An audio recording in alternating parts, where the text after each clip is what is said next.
We will take some questions from the audience in a little bit. I will ask when we do go to questions from the audience that we keep them short and sharp. The left has been better than the right in regulating the city, but the Conservatives were actually much better at regulating public services, which needed to be regulated with inspections and audits.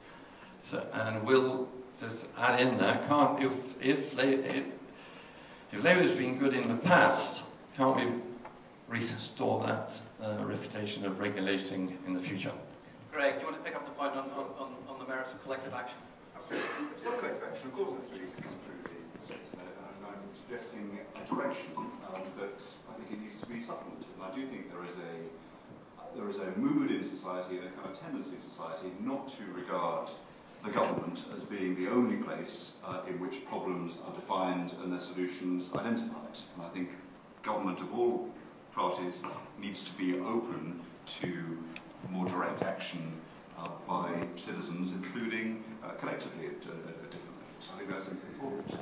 I think it's all one of the symptoms of, I think, the current lack of alternative to kind of state solutions to collective problems is to be found in issues like poverty, where sure, it should be a shared goal across parties to eradicate poverty.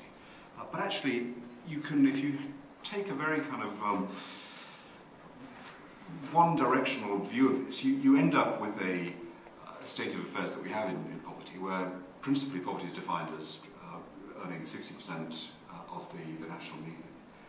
And then policy is directed to shifting a few people from one side of that to another.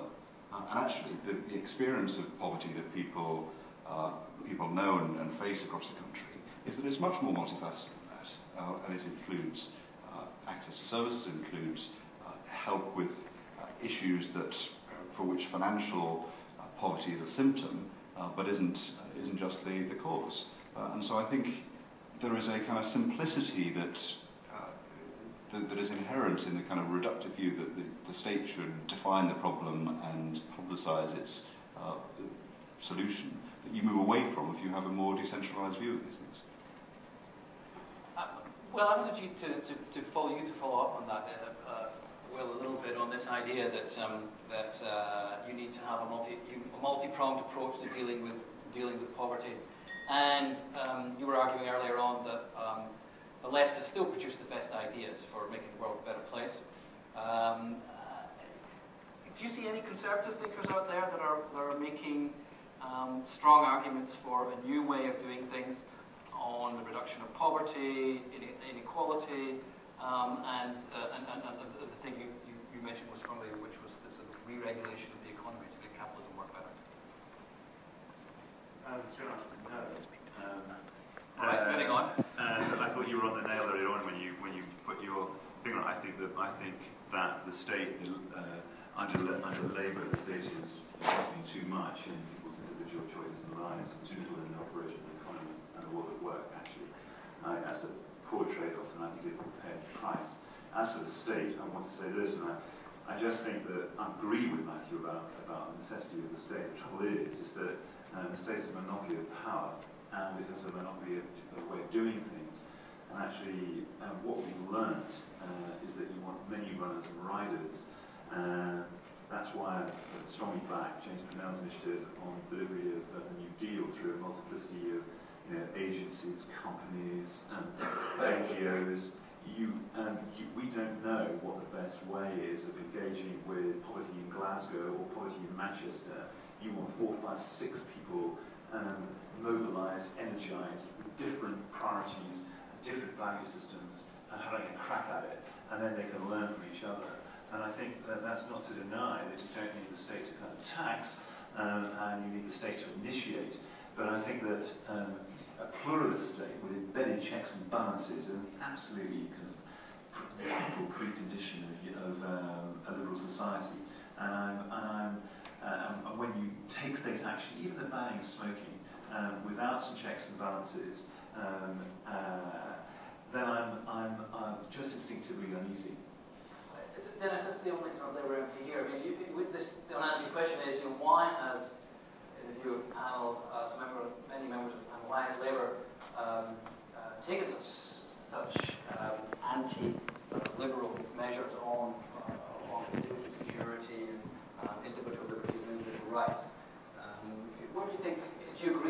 government has got this wrong over the last 10 years?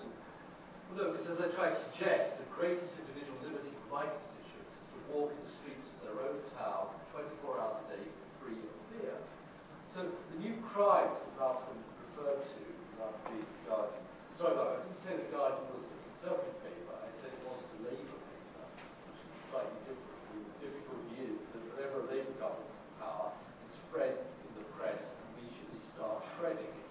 When a Conservative government's in power, they find out what not too that you still have bedrock support from the Arabian right-wing anti-European nationalist chauvinist hierarchical private school. Has John Major fan? There comes a time when even the tide is running out so fast that even the press has to sort of take its boats out where more prison. But so, and I agree completely about the prison population. It horrifies me our prison population is so high. And I think Douglas Hurd is very brave writing about this. But when Jack Straw, obviously in a quite orchestrated PR thing, I don't know if people saw the package that Nick Robinson did a few days ago, I think it was at a weekend, went to a prison to talk to prisoners and said, I don't want judges to send people to prison anymore, I want community service orders given. Your constituents want the judges to send them to prison. We've been listening to you for ages. Just let me finish. The next person up was a Conservative shadow justice guy, Greg, who is it, Greg? Nick Herbert, I'm terribly sorry, saying this is outrageous, rapists and paedophiles and all sorts of riffraff are going to be let out if this monster Jack Straw gets his way. Now, one of the real problems we failed to do is to build a consensus in the social liberal areas of things. And Douglas Hurd now, I think, is a great reforming voice, but he's retired. Jack Straw, very tough Home Secretary, Willis Home Secretary, now realises the error of his ways. The Conservative Party, though, it's pandering to the Mail, pandering to the Sun, pandering to the locking up brigade. It's quite tough to be brave, try and be brave, against the huge tsunami. And when Labour tries to do a number of things, for example, on human embryology, what does the Guardian say? Do what the church wants and give a free vote. The editorial did. Malcolm, your editorial did. Forgive me, I'll quote it to you. I will. I mean, I was shocked when I read that. While you go through the files, can I just intervene very quickly? While you draw some breath. The reason why our prison population is so high is not because we have so many people, but because we have so many people committing crimes. Our level of people committing crimes and generally behaving in a disorderly fashion is much higher than those of other countries. And in fact, if we had people in prison in proportion to those committing crimes, we'd have a huge number more people in prison. I have lived in these countries. You don't know what you're talking about. Stop telling me where I have lived and where I haven't. You have no idea where I've lived, as you demonstrated the last time we met. Yeah, I know, but you still don't know anything about me. Leave that aside. Look, I'm sorry. I've lived in the United States and in the Soviet Union, and there are very few countries on the European continent that I haven't visited and reported from. I really will not be lectured by you about whether I know what goes on in foreign countries, let alone what goes on in this country. The reason why